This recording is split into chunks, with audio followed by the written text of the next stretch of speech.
Hi everyone, welcome back to The Brief. I'm Sanam Siddiqui. The brief news today is how the US has ordered all foreign students to leave. Politicians as well as academics have criticized this decision to withdraw the US visas from foreign students whose courses move fully online. The US Immigration and Customs Enforcement, that is ICE, has said that people could face deportation unless they change to an institution with an in-person tuition. The Student and Exchange Visitor Program, which is operated by ICE, has introduced a temporary exemption to allow students whose courses have moved online to stay for the spring and summer semesters. However, this exemption will not be extended to the new academic year. This news came the same day as Harvard announced that it's moving all of its courses online for the new academic year. According to one of the reports, almost 9% of all US universities are planning to move their courses online. To throw international students out of the US during a global pandemic is not in the best taste. It's a move that will hurt many students. Also doesn't take into account international travel and the fact that it's simply not safe today.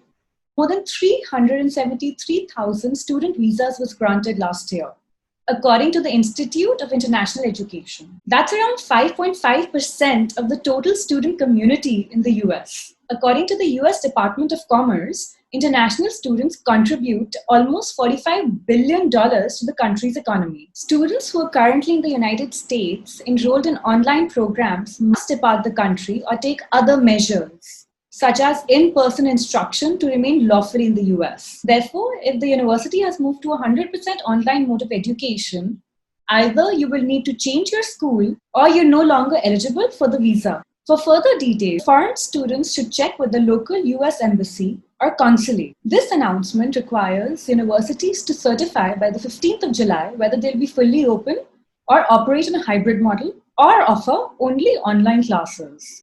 Indians are the second largest group of international students in the US after the Chinese. Those students who had come back to India after the pandemic forced campuses in the US to shut down will not be permitted back to enter the US if their classes are entirely online. However, those students enrolled in universities that have announced a hybrid blend of in-person and online classes for the fall semester will be allowed to remain in the US. And those students who have returned to India will also be allowed to return back to the US. They'll even be allowed to take more than one class or 3 credits online. This exemption, however, doesn't apply to F1 visa students in English language training programs or M1 visa students who are not permitted to enroll in any online courses.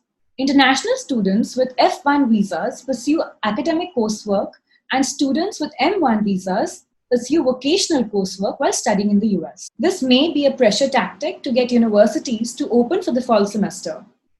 The Trump administration has been very vocal that schools and colleges should return to in-person teaching and in-person classes as soon as possible. This announcement could, however, encourage prospective students to defer their joining to the next semester. For active or enrolled students, they could consider dropping a semester, which means that the US universities are going to take a big hit in revenue. Possibly due to this, some universities had quickly changed their fall semester in less than a day after the government announcement. In fact, Harvard has also decided against a fully online MBA program this fall.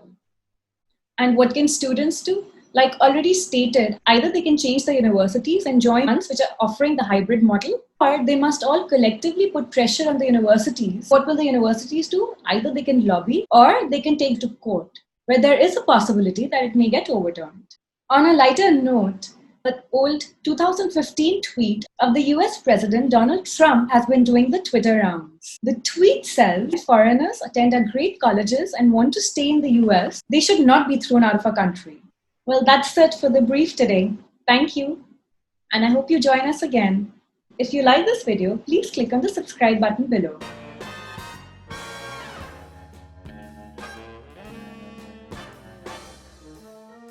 Politicians as well as academic uncertainty. Deadlines may further force those students